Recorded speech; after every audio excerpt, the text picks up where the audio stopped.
20 বছর পর কলকাতায় তাসলিমা নাসরিন একাধিক অনুষ্ঠানে যোগ দিতে শহরে লেখিকা। প্রায় 20 বছর পর ফের কলকাতায় পা রাখলেন আন্তর্জাতিক খ্যাতিসম্পন্ন লেখিকা তাসলিমা নাসরিন। শুক্রবার সকালে কলকাতা বিমানবন্দরে পৌঁছন তিনি। দীর্ঘ সময় পর তার এই কলকাতা সফরকে ঘিরে সাহিত্য সাংস্কৃতিক মহলে উৎসাহ তৈরি হয়েছে। জানা গিয়েছে, শহরে একাধিক সাহিত্য সাংস্কৃতিক অনুষ্ঠানে যোগ দিতেই তার এই সফর। আগামী কয়েকদিন কলকাতার বিভিন্ন অনুষ্ঠানে উপস্থিত থাকবেন তিনি। পাশাপাশি সাহিত্যিক, প্রকাশক, সংস্কৃতি জগতের বিশিষ্ট ব্যক্তিদের সঙ্গে তার সাক্ষাৎ হওয়ার কথা রয়েছে। বিমানবন্দরে পৌঁছিয়ে তাসলিমা নাসরিনকে স্বাগত জানান আয়োজক সংস্থার প্রতিনিধিরা। তাকে দেখতে বিমানবন্দরে উপস্থিত ছিলেন অনুরাগীরাও। দীর্ঘদিন পর কলকাতায় ফিরে এসে শহরের প্রতি নিজের আবেগের কথাও জানান তিনি। বাংলা ভাষার অন্যতম আলোচিত লেখিকা হিসেবে তাসলিমা নাসরিনের কলকাতার সঙ্গে দীর্ঘদিনের সম্পর্ক রয়েছে। অতীতে তিনি দীর্ঘ সময় এই শহরে বসবাসও করেছেন।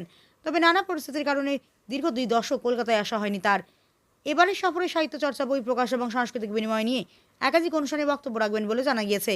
তার এই সফরকে কেন্দ্র করে সাহিত্যপ্রেমীদের মধ্যে যথেষ্ট আগ্রহ লক্ষ্য করা যাচ্ছে। দীর্ঘ 20 বছর পর তাসলিমা নাসরিনের কলকাতা সফর নিঃসন্দেহে শহরের সাংস্কৃতিক পরিমণ্ডলে একটি উল্লেখযোগ্য ঘটনা হিসেবে বিবেচিত হচ্ছে। তার উপস্থিতিকে ঘিরে আগামী কয়েকদিন কলকাতার বিভিন্ন অনুষ্ঠানে বাড়তি উৎসাহ ভিড়ের সম্ভাবনা রয়েছে। নিউজ ইউনাইটেড ইন্ডিয়া, খবর হবে শিরদাঁড়া সোজা রেখে।